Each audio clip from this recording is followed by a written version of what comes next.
ಬಹಳ ವರ್ಷಗಳಿಂದ 2500 ವರ್ಷಗಳಿಂದ ಜಾತಿ ಹೋಗ್ಬೇಕು ಅಂತೇಳಿ ಬುದ್ಧನ ಕಾಲದಿಂದ, ಬಸವಣ್ಣನ ಕಾಲದಿಂದ, ಕನಕದಾಸರ ಕಾಲದಿಂದ, ಮಹಾತ್ಮ ಗಾಂಧೀಜಿಯವರ ಕಾಲದಿಂದ, ಅಂಬೇಡ್ಕರ್ ಅವರ ಕಾಲದಿಂದ ಪ್ರಯತ್ನಗಳು ನಡೀತಲೇ ಇದ್ದಾವೆ. ನಾವೆಲ್ಲರೂ ಮನುಷ್ಯರಾಗಿ ಬಾಳಬೇಕು.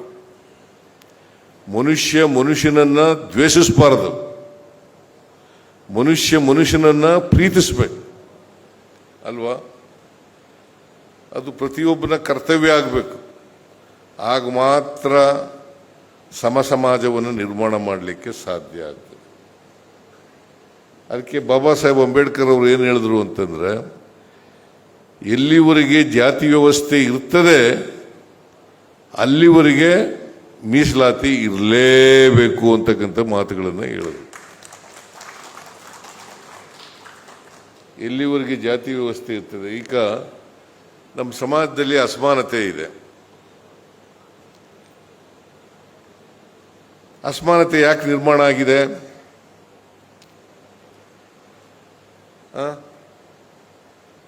ಜಾತಿ ವ್ಯವಸ್ಥೆಯ ಕಾರಣಕ್ಕೋಸ್ಕರ ಸಮಾನ ಅವಕಾಶಗಳು ಇಲ್ಲದೇ ಇರೋದ್ರಿಂದ ಅಸಮಾನತೆ ನಿರ್ಮಾಣ ಆಗಿದೆ ಅಲ್ವಾ?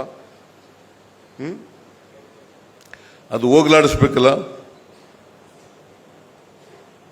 ಕನಕದಾಸರು ಅದನ್ನೇ ಹೇಳಿರೋದು, ಕುಲವೆಂದು ಒಡೆದಾಡದಿರಿ, ಕುಲದ ನೆಲೆಯನ್ನೇನಾದರೂ ಬಲ್ಲಿರ ಅಂತ ಹೇಳ್ತಾರೆ. ಬಸವಣ್ಣವ್ರು ಏನು ಹೇಳ್ತಾರೆ? ಇವನಾರವ ಎಂದೆನಿಸದಿರಯ್ಯ, ಇವ ನಮ್ಮವ ಎಂದೆನಿಸಯ್ಯ, ನಿನ್ನ ಮನೆಯ ಮಗನೆಂದೆನಿಸಯ್ಯ, ಕೂಡಲ ಸಂಗಮ ದೇವ ಅಂತ ಹೇಳ್ತಾರೆ.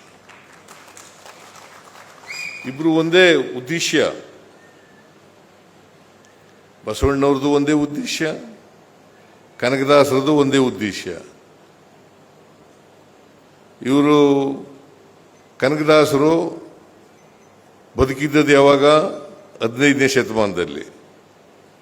12ನೇ ಶತಮಾನದಲ್ಲಿ ಬಸವಣ್ಣವರು ಬದುಕಿದ್ದರು. ಇವರಿಬ್ರು ಹೇಳ್ತಕ್ಕಂಥದ್ದೇನು? ಸಮಾನತೆಯ ಸಮಾಜ ಬರಬೇಕು, ಮನುಷ್ಯ ಸಮಾಜ ಬರಬೇಕು ಅಂತಕ್ಕಂಥದ್ದು ಕನಸು ಕಂಡಿದ್ದರು. ವರ್ಗರಹಿತವಾದಂಥ, ಜಾತಿ ರಹಿತವಾದಂಥ, ಮೌಢ್ಯರಹಿತವಾದಂಥ, ವೈಚಾರಿಕತೆ ಇರ್ತಕ್ಕಂಥ, ವೈಜ್ಞಾನಿಕತೆ ಇರ್ತಕ್ಕಂಥ ಸಮಾಜ ನಿರ್ಮಾಣ ಆಗಿದೆ. ಇದು ಬಹಳ ಮುಖ್ಯ. ಇವತ್ತು ನಾವು ಸಮಾಜನ ಸಂವಿಧಾನದ ಆಶಯಗಳೇನಿದ್ದಾವೆ ಅದರ ರೀತಿಯಲ್ಲಿ ಸಮಾಜ ನಿರ್ಮಾಣ ಮಾಡ್ತಕ್ಕಂಥ ಜವಾಬ್ದಾರಿ ಎಲ್ಲ ಸರ್ಕಾರಗಳ ಮೇಲಿದೆ. ಇವರನ್ನು ಮುಂದಿಟ್ಟುಕೊಂಡು ಇವರ ಆದರ್ಶಗಳು, ಇವರ ವಿಚಾರಗಳನ್ನು ಇಟ್ಟುಕೊಂಡು ಸಂವಿಧಾನದ ಆಶಯಗಳನ್ನು ಈಡೇರಿಸ್ತಕ್ಕಂಥದ್ದು ಸರ್ಕಾರದ ಜವಾಬ್ದಾರಿ. ಅದಕ್ಕೆ ಇಂಥ ಮಹಾಪುರುಷರ ಎಲ್ಲ ಜಯಂತಿಗಳನ್ನೆಲ್ಲ ಆಚರಣೆ ಮಾಡೋದು ಯಾಕಪ್ಪ ಅಂತಂದ್ರೆ, ಸರ್ಕಾರ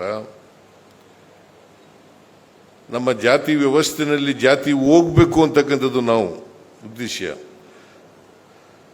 ಸರ್ಕಾರವೇ ಅವರವರ ಜಾತಿಗೆ ಸೀಮಿತವಾಗಿ ಜಯಂತ್ಯೋತ್ಸವಗಳನ್ನು ಮಾಡ್ಕೊಳ್ಳೋದ್ರಿಂದ ಅದರಿಂದ ಸಮಾಜ ನಿರ್ಮಾಣ ಮಾಡಲಿಕ್ಕೆ ಕಷ್ಟ ಆಗ್ತದೆ. ಅದಕ್ಕೋಸ್ಕರ ಸರ್ಕಾರನೇ ಈ ಜಯಂತ್ಯೋತ್ಸವಗಳನ್ನು ಮಾಡಿ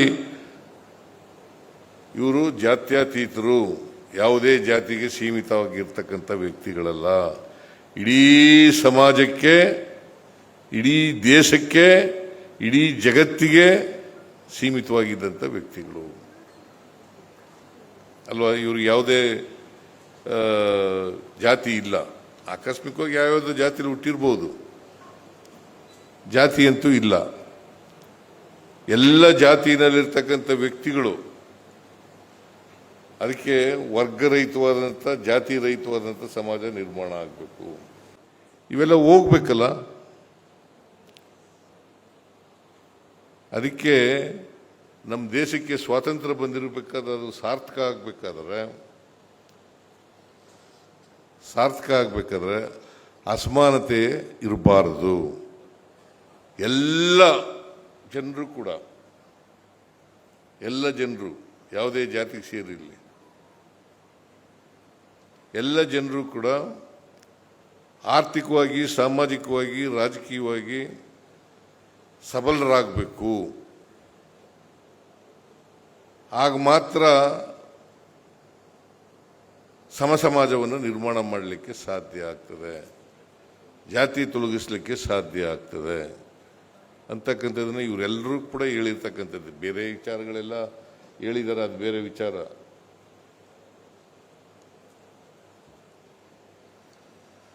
ಬೇರೆ ವಿಚಾರಗಳು. ಅವರು ಕನಕದಾಸರು ಕವಿಯಾಗಿದ್ದರು, ಒಬ್ಬ ಮಹಾಭಕ್ತರಾಗಿದ್ದರು, ಕೀರ್ತನಕಾರರಾಗಿದ್ದರು. ಇವೆಲ್ಲ ಬೇರೆ ವಿಚಾರಗಳು. ಆದರೆ ಸಮಾಜ ಸುಧಾರಣೆ ಆಗ್ತಕ್ಕಂಥದ್ದು ಇದೆಯಲ್ಲ, ಅದು ಬಹಳ ಮುಖ್ಯವಾದದ್ದು. ಸಮಾಜ ಸುಧಾರಣೆ ಆಗದೇನೆ ಸಮಾಜ ನಿರ್ಮಾಣ ಮಾಡಲಿಕ್ಕೆ ಸಾಧ್ಯ ಇಲ್ಲ. ಅದಕ್ಕೆ ನಾನು ಮುಖ್ಯಮಂತ್ರಿ ಆದಮೇಲೆ 2013ರಲ್ಲಿ ಮುಖ್ಯಮಂತ್ರಿ ಆದೆ, 18ರವರೆಗಿದ್ದೆ. ನಾನು ಆವಾಗ ಅನೇಕ ಭಾಗ್ಯಗಳನ್ನು ಕೊಡೋದ್ರ ಮೂಲಕ, ಸಮಾಜಕ್ಕೆ ಕಾರ್ಯಕ್ರಮಗಳನ್ನು ಕೊಡೋದ್ರ ಮೂಲಕ ಅಸಮಾನತೆಯನ್ನು ತೊಡೆದಾಕ್ಲಿಕ್ಕೆ ಪ್ರಯತ್ನವನ್ನು ಮಾಡಿದೆ. ಅಸಮಾನತೆ ಇನ್ನೂ ಹೋಗಿಲ್ಲ, ಅಸಮಾನತೆಯನ್ನು ತೊಡೆದಾಕ್ಲಿಕ್ಕೆ ಮಾಡಿದೆ. ಈ ಸಾರಿ 2ನೇ ಸಾರಿ ಮುಖ್ಯಮಂತ್ರಿ ಆದಮೇಲೆ ಗ್ಯಾರಂಟಿ ಯೋಜನೆಗಳ ಮೂಲಕ ಅಸಮಾನತೆಯನ್ನು ತೊಡೆದಾಕ್ತಕ್ಕಂಥ ಪ್ರಯತ್ನವನ್ನು ಮಾಡಿದೆ. ಅಸಮಾನತೆ ಹೋಗದೇನೆ ಎಲ್ರಿಗೂ ಮುಖ್ಯವಾಹಿನಿಗೆ ಬನ್ನಿ ಅಂತಂದ್ರೆ ಹಿಂಗೆ ಸುಮ್ಮನೆ ಬಂದ್ಬಿಡ್ತಾರ? ಜಾತಿ ಹೋಗ್ಬೇಕು, ಎಲ್ಲರೂ ಭಾಷಣ ಮಾಡ್ತಾರೆ, ಜಾತ್ಯತೀತ ಸಮಾಜವನ್ನು ನಿರ್ಮಾಣ ಮಾಡಬೇಕು, ಮನುಷ್ಯನನ್ನು ಪ್ರೀತಿಸಬೇಕು, ವರ್ಗ ಹೋಗ್ಬೇಕು, ಜಾತಿ ಹೋಗ್ಬೇಕು. ಹೋಗಿದ್ಯಾ? ಬುದ್ಧ 2500 ವರ್ಷಗಳ ಹಿಂದೆ ಹೇಳಿದ್ರು ಜಾತಿ ಹೋಗ್ಲಿ ಅಂತ. 850 ವರ್ಷಗಳ ಹಿಂದೆ ಬಸವಣ್ಣ ಹೇಳಿದ್ರು, ಕನಕದಾಸರು 500 ವರ್ಷಗಳ ಹಿಂದೆ ಹೇಳಿದ್ರು. ಹೋಗಿದ್ಯಾ? ಹೋಗಿಲ್ಲ. ಇನ್ನ ಯಾಕೆ ಜಾತಿ ಗಟ್ಟಿಯಾಗಿದೆ? ಕಾರಣ ಯಾಕಪ್ಪ ಅಂತಂದ್ರೆ, ನಮ್ಮ ಸಾಮಾಜಿಕ ವ್ಯವಸ್ಥೆ ಇದೆಯಲ್ಲ, ಜಾತಿ ವ್ಯವಸ್ಥೆ ಇದೆಯಲ್ಲ, ಆ ವ್ಯವಸ್ಥೆಗೆ ಚಲನೆ ಇಲ್ಲ ಅಲ್ವೇನ್ರಿ?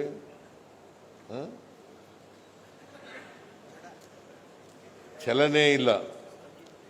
ಚಲನಾರಹಿತವಾದಂಥ ಸಮಾಜ, ಜಡತ್ವದಿಂದ ಕೂಡಿರ್ತಕ್ಕಂಥ ಸಮಾಜ. ನಮ್ಮಲ್ಲಿ ಎಷ್ಟು ಮಟ್ಟಿಗೆ ಗುಲಾಮ್ಗಿರಿ ಈ ಜಾತಿ ವ್ಯವಸ್ಥೆಯಿಂದ ಮನೆ ಮಾಡ್ಕೊಬಿಟ್ಟಿದೆ ಅಂತಂದ್ರೆ, ಅದು ಕಿತ್ತು ಒಗೆಯಕ್ಕೆ ಸಾಧ್ಯನೇ ಇಲ್ಲ. ಅಷ್ಟು ಮಟ್ಟಿಗೆ ಆಳವಾಗಿ ಬೇರೂರ್ಬಿಟ್ಟಿದೆ. ಈಗ ಒಬ್ಬ ಮೇಲ್ಜಾತಿಗೆ ಸೇರಿದವನು ಬಡವ ಆದರೂ ಕೂಡ ಅವನ್ನ ಸ್ವಾಮಿ ಬುದ್ಧಿ ಅಂತ ಕರಿತೀವಿ. ಸ್ವಾಮಿ, ಏನು ಸ್ವಾಮಿ ಚೆನ್ನಾಗಿದ್ದೀರಾ, ಏನು ಬುದ್ಧಿಯವರೇ ಚೆನ್ನಾಗಿದ್ದೀರಾ ಅಂತ ಕರಿತೀವಿ. ಅದೇ ಒಬ್ಬ ದಲಿತ ಜಾತಿಗೆ ಸೇರಿದವನು ಶ್ರೀಮಂತನಾಗಿದ್ದರೂ ಕೂಡ, ವಿದ್ಯಾವಂತನಾಗಿದ್ದರೂ ಕೂಡ, ಅವನು ಎದುರುಗಡೆ ಸಿಕ್ಕಿದ್ರೆ ಏನಯ್ಯ ಚೆನ್ನಾಗಿದ್ದೀನಯ್ಯ, ಭಾಳ ಗೌರವದಿಂದ ಕರೆಯೋದು. ಏನ್ಲೇ ಚೆನ್ನಾಗಿದೆಯಲ್ಲ ಅಂತ ಕರಿತೀವಿ. ಇದು ಗುಲಾಮ್ಗಿರಿಯ ಸಂಕೇತ. ಈ ಗುಲಾಮ್ಗಿರಿಯನ್ನು ಎಲ್ಲಿವರೆಗೆ ಕಿತ್ತೊಗೆಯಲ್ಲ ಅಲ್ಲಿವರೆಗೆ ನಿಮಗೆ ಸ್ವಾಭಿಮಾನ ಬರಲಿಕ್ಕೆ ಸಾಧ್ಯ.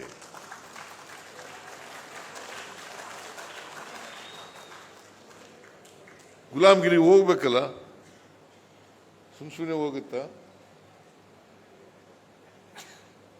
ಅದು ಶಿಕ್ಷಣದಿಂದ ಹೋಗ್ಬೇಕು ಅಂತ ನಾವೆಲ್ಲ ಅನ್ಕೊಂಡಿದೀವಿ. ಆದ್ರೂ ಶಿಕ್ಷಣ ಬಂದರೂ ಕೂಡ ಹೋಗಿಲ್ಲ. ನಾನು ಎಲ್ಲ ಶಿಕ್ಷಿತರಾದವರೆಲ್ಲರೂ ಹಂಗೆ ಇದ್ದಾರೆ ಅಂತ ಹೇಳಲ್ಲ. ಈಗ ಕೆಲವು ಡಾಕ್ಟರ್ಗಳು ಇಂಜಿನಿಯರ್ಗಳು ಕೂಡ ಅವ್ರಿಗೆ ವೈಜ್ಞಾನಿಕ ಮನೋಭಾವ ಬೆಳೆದಿದ್ರು ಕೂಡ, ವಿಜ್ಞಾನ ಓದಿದ್ರು ಕೂಡ ವೈಜ್ಞಾನಿಕ ಮನೋಭಾವವನ್ನು ಬೆಳೆಸ್ಕೊಂಡಿರಲ್ಲ, ವೈಚಾರಿಕತೆಯನ್ನು ಬೆಳೆಸ್ಕೊಂಡಿರಲ್ಲ. ಯಾಕೆ? ನೀನು ಯಾಕಪ್ಪ ಬಡವನಾಗಿದೆಯಾ, ನೀನು ಯಾಕೆ ಬಟ್ಟೆ ಇಲ್ಲ ನಿನ್ನ ಮೈ ಮೇಲೆ, ನಿನ್ಗೆ ಯಾಕೆ ಸೂರಿಲ್ಲ, ನೀನು ಯಾಕೆ ಅವಿದ್ಯಾವಂತನಾಗಿದೆಯಾ ಅಂತಂದರೆ, ನಾನು ಹಿಂದಿನ ಜನ್ಮದಲ್ಲಿ ಪಾಪದ ಕೆಲಸ ಮಾಡಿಬಿಟ್ಟಿದ್ದೆ, ಅದಕ್ಕೋಸ್ಕರ ಈ ಜನ್ಮದಲ್ಲಿ ಹಿಂಗೆಲ್ಲ ಹುಟ್ಟಿದ್ದೀನಿ ಅಂತ ಹೇಳೋದು. ಯಾವ ಜನ್ಮನೂ ಇಲ್ಲ, ಹಿಂದಿನ ಜನ್ಮನೂ ಇಲ್ಲ, ಮುಂದಿನ ಜನ್ಮನೂ ಇಲ್ಲ. ಏನ್ರಿ ಬಿಜರ್ಗಿ ಅವ್ರಿಗೆ ಒಪ್ಕೋತಿರಲ್ವಾ? ಜನ್ಮ ಇದೆಯಾ? ಹಿಂದಿನ ಜನ್ಮದಲ್ಲಿ ಪಾಪದ ಕೆಲಸ ಮಾಡಿಬಿಟ್ಟಿದ್ದೆ, ಅದಕ್ಕೋಸ್ಕರ ಈ ಜನ್ಮದಲ್ಲಿ ಹಿಂಗೆ ಹುಟ್ಟಿದ್ದೀನಿ ನಾನು. ಆಮೇಲೆ ಭಾಳ ಜನ ನನ್ನ ಹಣೆಯಲ್ಲಿ ಬರೆದು ಬಿಟ್ಟದೆ, ನಾ ಏನು ಮಾಡೋಕ್ಕಾಗಲ್ಲ ಅಂತ ಅನ್ನೋದು. ಏನು ಹಣೆಯಲ್ಲಿ ಬರೆಯಕ್ಕೆ ಬಂದಿದ್ನ ದೇವರು? ಇವ್ರಿಗೆಲ್ಲ ವಿದ್ಯಾವಂತರು ಮಾಡಿ, ಇವ್ರ ಜೊತೆಲಿ ಹುಟ್ಟಿದವ್ರಿಗೆಲ್ಲ ವಿದ್ಯಾವಂತರು ಮಾಡಿ ಅಂತ ಬರೆದಿದ್ನ ದೇವರು? ಈಗ ನಮ್ಮ ಮನೆಯಲ್ಲಿ 6 ಜನ ನಾವು ಮಕ್ಕಳು, ನಮ್ಮ ತಂದೆ, ನಮ್ಮ ಅಪ್ಪ, ನಮ್ಮ ಅಮ್ಮನಿಗೆ.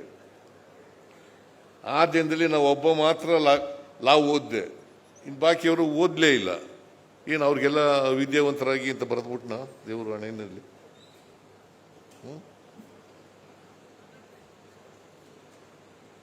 ಸಿ, ಇಂಥ ಮೂಢನಂಬಿಕೆಗಳನ್ನೆಲ್ಲ ನಂಬ್ಕೊಳ್ಬೇಡ್ರಿ, ಬಿಟ್ಬಿಡಿ ಅಂತಂದ್ರೆ ಬಿಡೋದೇ ಇಲ್ಲ, ಅದನ್ನೇ ಗಟ್ಟಿಯಾಗಿ ಹಿಡ್ಕೊಂಬಿಡೋದು. ಯಾಕಂತಂದ್ರೆ ಇವೆಲ್ಲನೂ ಕೂಡ ಗಟ್ಟಿಯಾಗಲಿ ಅಂತಲೇ ಪಟ್ಟಭದ್ರ ಹಿತಾಸಕ್ತರು ಗಟ್ಟಿ ಮಾಡಿಬಿಟ್ಟಿದ್ದಾರೆ. ಅವೆಲ್ಲ ಬಿಡಬೇಕು. ವಿದ್ಯೆ ಕಲಿತಕ್ಕಂಥದ್ದು ಮೂಢನಂಬಿಕೆಗಳಿಗೆ ದಾಸರಾಗಿ ಅಂತಲ್ಲ, ವಿಚಾರಗಳಿಗೆ ದಾಸರಾಗಿ. ಮೂಢನಂಬಿಕೆಗಳಿಗೆ ದಾಸರಾಗಬೇಡಿ.